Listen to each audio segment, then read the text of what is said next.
is actually eroding away and dropping out from underneath the pavement.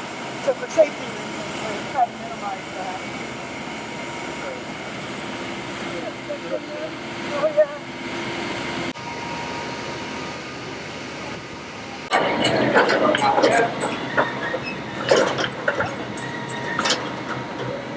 It was the 8th grade science project. The guy who built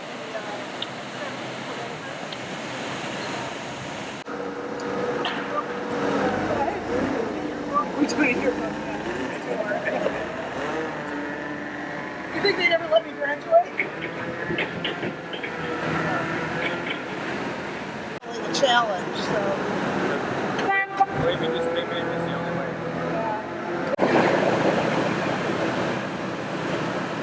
Monday, I gave a tour to a couple of guys that had worked here as summer students in the 60s. When they were here, we had 10 paper machines running. We had a full groundwood operation. We had upwards of 2,000 employees. This room alone had 4 paper machines. There were 2 over on the other side of that barrier, 1 there and 1 here. And we actually make more paper now with 250 employees and 3 paper machines. They're even the same 3 paper machines.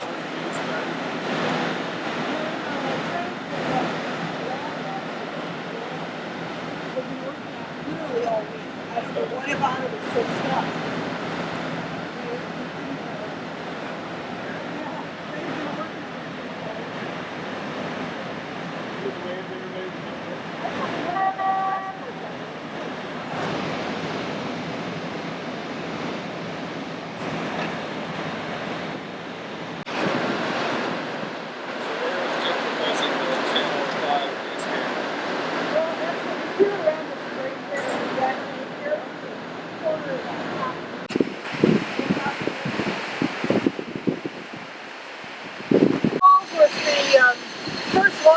Transmission of electricity, and that actually happened from that foundation across the river.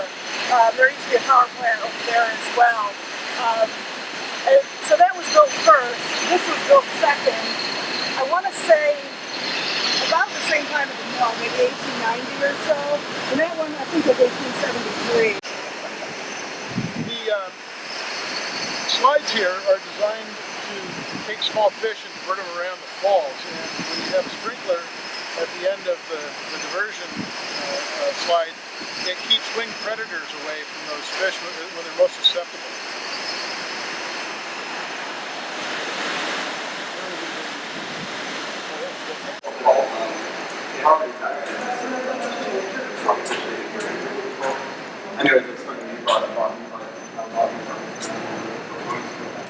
This process was really essentially unchanged from the way that it had been installed in 1889. So whereas it was, really cool technology then, by the time you got to 1990 and you got guys with Popeye forearms still feeding blocks of wood into a grinder by hand, it seemed like there probably was a better way to do that.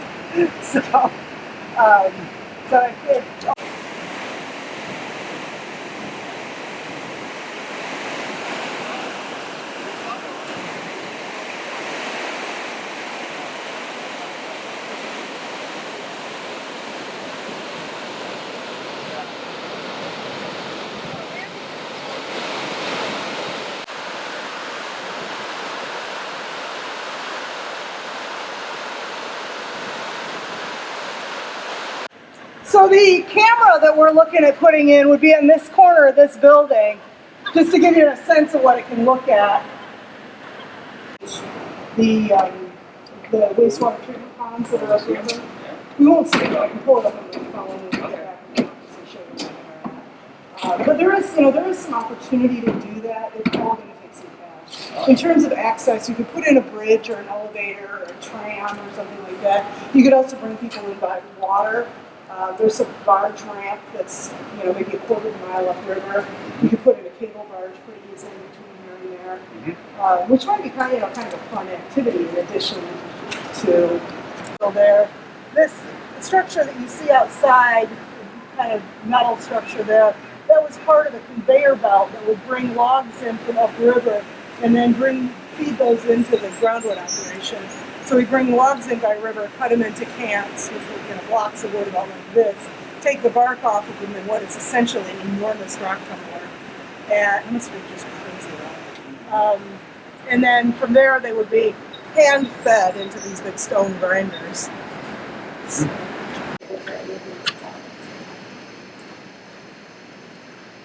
you can see sunlight coming through the roof planks. this building was, it's really been completely unused for the last decade and pretty much unused for the last 30 years.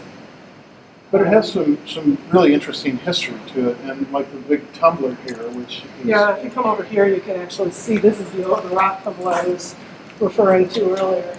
So we'd like to get people through here and see this old piece of history, in this portion of the building. And historically, it's really a cool structure. There's some other parts to it we look at. But bringing people through here is problematic now because of the roof materials falling in. And so we're trying to find a way to stabilize this portion of the roof, rebuild it, or try to patch it so we get another few years out of it. So we can bring people through safely to see this, especially this big piece of equipment. And you talked about this. You have a nice description of what this thing does. Yeah, well, let's do this in the right order.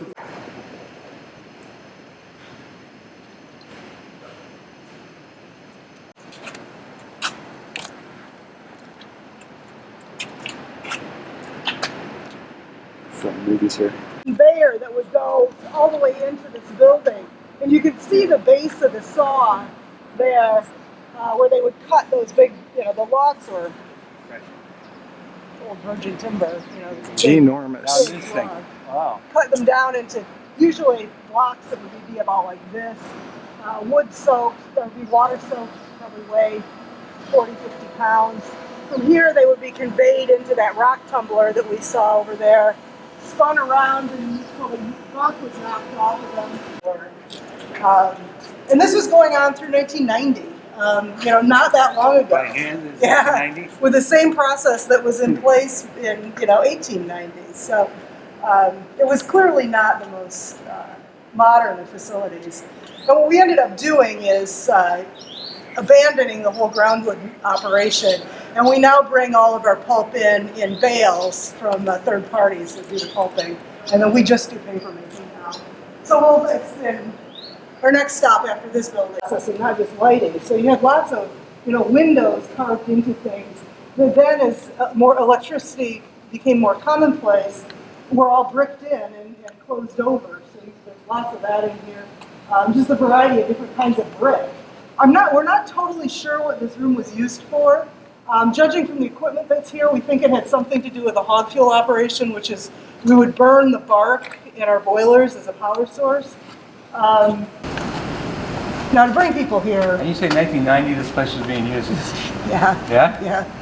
Yeah, it's pretty amazing. I mean, I am getting older. And the area was basically ringed with grinders. So there would be, for every one of those gate valves we saw outside, there was a dedicated grinder attached to it. And typically they'd be close enough together that you'd feed one, and then you'd feed the other, and you'd feed one, and you'd feed the other all day long. I think they did rotate from miserable job to miserable high, and about that wide, and just stone, literally stone. It would be on a shaft, and then the shaft was spun with a water-driven turbine.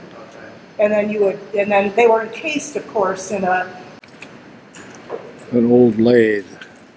There's a museum I went to in Bristol. It was an old paper mill that they blew off. Whoa.